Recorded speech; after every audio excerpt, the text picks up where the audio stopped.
মানুষ পাপে পড়ে, এই জন্য মানুষের আয়ু ছিল 150 বছর, সেখান থেকে কমতে কমতে কমতে কমতে আসে গেছে হচ্ছে 60-65-তে। কি বলা যায়, আমরা কুত্তা শেয়ালের থেকে নোংরা হয়ে গেছি।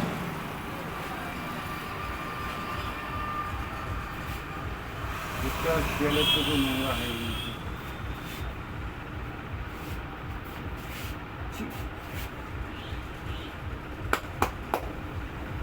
তাই তোমার মতন একটা ছেলে, ওর ধন জন অনেক কিছু আছে, এইরকম মানে বহুত সম্পদ, এই রাস্তাঘাটে ধরাধর মানুষ মারা যাচ্ছে, অ্যাক্সিডেন্ট হয়, গাড়ি ধাক্কা খায়, স্ট্রোক হয়ে, কেউ গলায় দড়ি দিয়ে, কেউ বিষ খায় আত্মহত্যা করছে। তারপরে ওই এখন চিন্তা করতেছে যে হে ঠাকুর, এই যে ধন সম্পত্তি আমার আছে, আমার বলতে কেউ নাই, এই ধন সম্পত্তি কি হবে, আমি যদি মরে যাই এই ধন সম্পত্তিগুলো কি হবে। তাই বিশাল এক সাধুকে ও রাস্তাতে হাঁটে যাচ্ছে, ওকে ধরে, ধরার পরে সাধু বাবা, তোমার কাছে আমি তো অনুমতি নেব। কি অনুমতি বাবা? তুমি বলো, আমি বলতে পারলে ঠিক বলবো। সাধু বাবা, আমি কিভাবে মারা যাব তুমি কি জানো? বলছি হ্যাঁ, তুমি মারা যাবা একমাত্র জানবে হচ্ছে যমরাজ। তাকে কি করে পাবো সাধু বাবা? হ্যাঁ পাবা, তুমি ওই বটবৃক্ষের গাছতলা যায় ধ্যানে বসো, ধ্যানে বসে তুমি কয়দিন ধ্যান করতে হবে? 3 দিন। 3 দিনের মাথায় তুমি বাইরে যাবে। 3 দিন ধ্যানে বসে ধ্যান করতে করতে করতে করতে যমরাজ চলে আসেন। আসে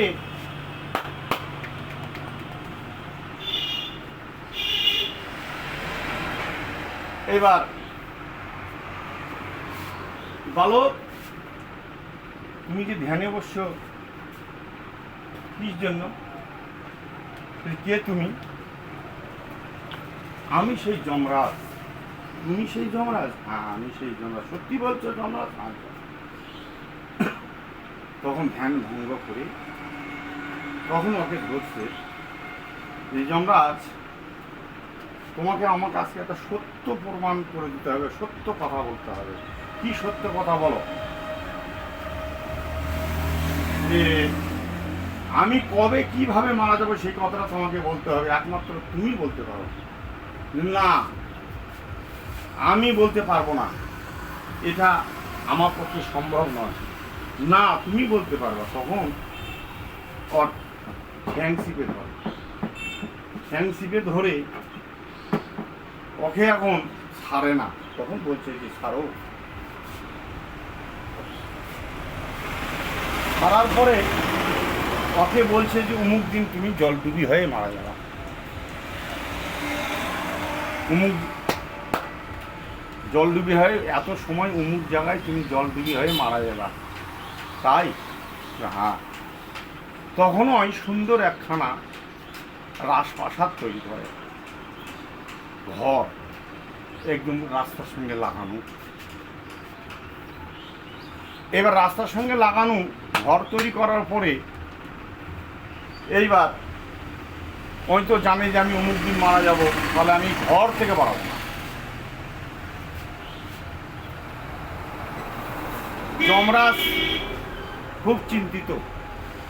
ভগবান, স্বয়ং ভগবান ওকে ডাকলো, যমরাজ তুমি দেখি যে খুব চিন্তিত, কি কারণে? প্রভু, আমি একটা চরম অন্যায় করছি। কি অন্যায় করেছি যে তার সংশোধন নাই? হ্যাঁ প্রভু, তখন বলছে তুমি কি এমন অন্যায় করছো বলো, আমি সংশোধন করে দেবো। বলছি এরকম ব্যাপার, আমি অমুক ঝোনাকে আমি তো বলে দিয়েছি মরণের কথা, তাই ঠিক আছে, তোমাকে সুন্দর একখানা নারী সাজতে হবে, সাজে এই রাস্তা দিয়ে ওই যে ঘরের জানলা খুলে ও বসে আছে, তোমাকে ওই দিক দিয়ে ঘোরাফেরা করতে হবে, তবেই তোমাকে ডাকবে, তুমি যাবা, যাই যা যা বলার বলবে, শোনার পরে শুনবে, তারপরে তোমার কাজ তোমাকে করতে হবে।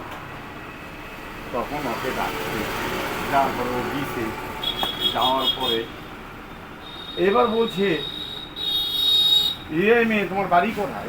আমার বাড়ি বলতে, বাড়ি ঘর বলতে কিচ্ছু নাই। তাহলে তোমার বাবা মা? আমার বাবা মা কেউ নাই, এখন আমি একলাই। তাহলে তোমাকে আমি একটা কথা বলতে যাচ্ছি, বলো,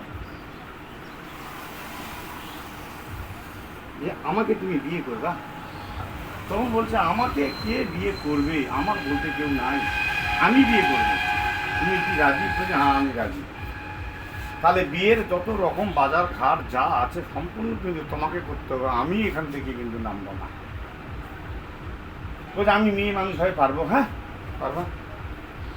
তখন ও বাজার ঘাট করে বাদ্য বাজন হ্যান ত্যান সব কিছু করার পরে বিয়ে রাত্রিবেলা হয়ে গেল। হওয়ার পরে পরের দিন বাসি বিয়ে। এবার বাসি বিয়ের ওই পুকুরেই কিন্তু তখন যমরাজ মূর্তি ধারণ করলো, যে বালক তুমি নাকি তুমি মরণের কথা শুনে সুন্দর একখানা ঘর বানাইছো না? দেখো আমি সেই যমরাজ, এই যে তোমার আজকে সময় হয়ে গেছে মৃত্যু, তুমি মারা যাওয়া।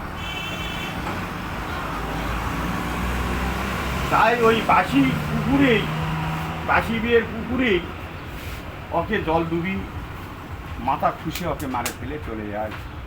তো যার যে হারে মৃত্যু আছে দাদু, তার সেভাবে যেতে হবে। এই 2 দিনের খেলা খেলছি, খেলতে খেলতে 15 দিন আমাদের ইঞ্জিনের তেল শেষ হয়ে যাবে, গাড়ি বন্ধ হয়ে যাবে।